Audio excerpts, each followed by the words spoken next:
എമ്മിനെതിരെയുള്ള ആരോപണങ്ങൾ ഒറ്റക്കെട്ടായി നേരിടാൻ ആഹ്വാനം ചെയ്തുകൊണ്ട് സംസ്ഥാന സെക്രട്ടറി പിണറായി വിജയൻ നയിച്ച നവകേരള മാർച്ചിന് സമാപനം. പാർട്ടിക്കെതിരായ ആക്രമണങ്ങളെ ചെറുത്ത് പ്രതിലോമ ശക്തികളെ തുറന്നുകാട്ടും. ജനറൽ സെക്രട്ടറി പ്രകാശ് കാരാട്ട് ഉദ്ഘാടനം ചെയ്ത സമാപന സമ്മേളനത്തിൽ മുഖ്യമന്ത്രി വി.എസ്. അച്യുതാനന്ദൻ അടക്കമുള്ള പി.ബി. അംഗങ്ങളും മുതിർന്ന നേതാക്കളും പങ്കെടുത്തു. പാർട്ടിയുടെ ബഹുജന പിന്തുണ വ്യക്തമാക്കിക്കൊണ്ട് ജനസഹസ്രങ്ങൾ അണിനിരന്നു. സിപിഐഎമ്മിനെതിരെ വലതുപക്ഷ മാധ്യമങ്ങളും കോൺഗ്രസ് അടക്കമുള്ളവന്ന ആരോപണങ്ങളെ പാർട്ടി ഒറ്റക്കെട്ടായി നേരിടുമെന്ന പ്രഖ്യാപനമായിരുന്നു നവകേരള മാർച്ചിന്റെ സമാപന സമ്മേളനം.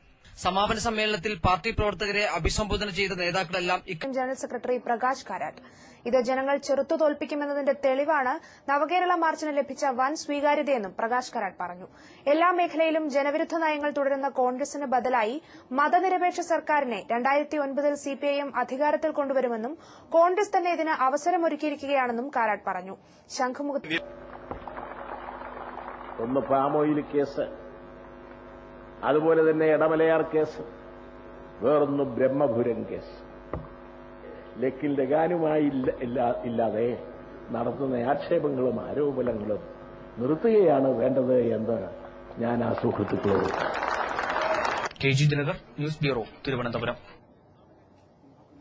സിപിഐഎമ്മിനെ തകർക്കാൻ ഉദ്ദേശിച്ചുള്ള ശത്രുവർഗത്തിന്റെ ആക്രമണങ്ങളെ ചെറുക്കണമെന്ന കേരളീയ സമൂഹത്തിന്റെ നിശ്ചയദാർഢ്യമാണ് നവകേരള മാർച്ചിന്റെ ഉജ്ജ്വല വിജയമെന്ന് സിപിഐഎം സംസ്ഥാന സെക്രട്ടറിയും ജാഥ ക്യാപ്റ്റനുമായ പിണറായി വിജയൻ പറഞ്ഞു. പ്രസ്ഥാനമാണ് വലുതെന്നും പ്രസ്ഥാനത്തിൽ നിന്ന് മാറി നിന്നാൽ ഏതൊരു വ്യക്തിയുടെയും ശക്തി ക്ഷയിക്കുമെന്നും അദ്ദേഹം പറഞ്ഞു. നവകേരള മാർച്ചിന്റെ സമാപന സമ്മേളനത്തിൽ സംസാരിക്കുകയായിരുന്നു പിണറായി വിജയൻ. പാർട്ടിയോട് ചേർന്ന് നിന്നാലേ വ്യക്തികൾക്ക് ശക്തിയുണ്ടാകുമെന്നും പാർട്ടിയിൽ നിന്ന് വേറിട്ടാൽ ശക്തി ക്ഷയിക്കുമെന്നും പിണറായി വിജയൻ പറഞ്ഞു. ഇത് നന്നായി മനസ്സിലാക്കിയവരാണ് തങ്ങളെന്നും അദ്ദേഹം പറഞ്ഞു. നേരത്തെ ഒരു ഉറുദു കവിത ഉണ്ടായിരുന്നു. അതില് ഒരു കുട്ടി കടൽ കാണാൻ ചെന്ന് അപ്പൊ തിരയിങ്ങനെ ആർത്തലച്ചടിക്കുകയാണ്. നമ്മൾ ഇതേ മട്ട് തന്നെ, ഇതിന്റെ ശബ്ദം കേൾക്കുന്നില്ല, അങ്ങനെ ആർത്തലച്ച് വരികയാണ്. അപ്പൊ കുട്ടിക്ക് നല്ല ഹരായി, ഇങ്ങനെ അടിച്ചു വരികയല്ലേ തിര. കുട്ടി വേഗം പോയി ഒരു ബക്കറ്റ് എടുത്തുകൊണ്ട് വന്നു. ഇതിലെ ഇങ്ങ് കോരി വെള്ളം എടുത്തു കൊണ്ടുവച്ചു.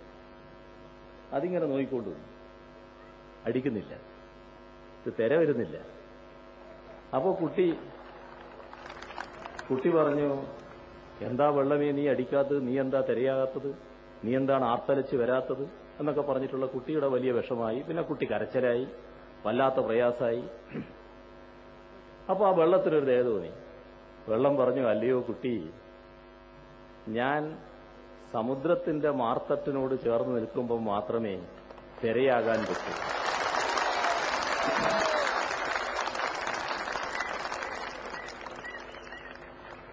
അപ്പോഴാണ് എനിക്ക് ശക്തി വരുന്നത് എന്ന്. അതുപോലെ എന്നോട് ചോദിച്ചവരോട് എനിക്ക് പറയാനുള്ളത്, ഞങ്ങളുടെ എല്ലാം ശക്തി ഈ പ്രസ്ഥാനമാകുന്ന സമുദ്രത്തിന്റെ മാർത്തട്ടിനോട് ചേർന്ന് നിൽക്കുമ്പോഴാണ് എന്നത് മനസ്സിലാക്കണം. മറ്റ് സഖാക്കളിൽ നിന്ന് വ്യത്യസ്തനായി താൻ ഉയർന്നുപോയി എന്ന് കരുതിയാൽ അയാളുടെ കഥ കഴിയുമെന്ന് സിപിഎം സംസ്ഥാന സെക്രട്ടറി പിണറായി വിജയൻ പറഞ്ഞു. ജാഥയ്ക്കിടയിൽ തന്നെ അനുകൂലിച്ച് മുദ്രാവാക്യം വിളികൾ മുഴങ്ങിയത് വ്യക്തിപൂജയല്ലേ എന്ന മാധ്യമപ്രവർത്തകർ ചോദിച്ചതിനുള്ള മറുപടിയായിട്ടാണ് താൻ ഇങ്ങനെ പറഞ്ഞതെന്ന് പിണറായി വിജയൻ സൂചിപ്പിച്ചു. പത്രക്കാര് ഒന്ന് രണ്ട് സ്ഥലത്ത് വെച്ച് എന്നോട് ചോദിക്കുകയുണ്ടായി, ഈ ജാഥ ലീഡർ എന്ന നിലക്ക് നിങ്ങളെ പടം വല്ലാതെ ഇങ്ങനെ വെച്ചിരിക്കുകയാണല്ലോ, നിങ്ങൾക്ക് ഇങ്ങനെ സിന്ദാബാദ് വല്ലാതെ വിളിക്കുകയാണല്ലോ, ഇതൊക്കെ വ്യക്തിപൂജയല്ലേ? ഈ ജാഥയുടെ ലീഡർ എന്ന നിലക്ക് വെക്കുന്ന പോസ്റ്റുകളാണത്. അതേതെങ്കിലും തരത്തിൽ ഈ മറ്റ് സഖാക്കളിൽ നിന്ന് വ്യത്യസ്തനായി ഞാനങ്ങ് ഉയർന്നുപോയി എന്ന് കരുതിയാൽ എന്റെ കഥ അതാതെ കഴിക്കും. അത് മനസ്സിലാക്കാം. പാർട്ടിയെ തകർക്കാനുള്ള ശ്രമം എല്ലാ ഭാഗത്തു നിന്നുമുണ്ടായി. എന്നാൽ അത് ഏത് രീതിയിലും ചെറുക്കുമെന്ന ദൃഢനിശ്ചയമാണ് ജാഥയിൽ പങ്കെടുത്ത ജനലക്ഷങ്ങളുടെ സാന്നിധ്യമെന്നും പിണറായി വിജയൻ പറഞ്ഞു. KG Dinakar, news bureau, Thiruvananthapuram. കവിയും മാധ്യമപ്രവർത്തകനുമായ പ്രഭാവർമ്മ രചിച്ച ലാവ്ലിന്റെ കാണാപ്പുറങ്ങൾ എന്ന കൃതി പ്രകാശ് കാരാട്ട് പ്രകാശനം ചെയ്തു. CPIM polit bureau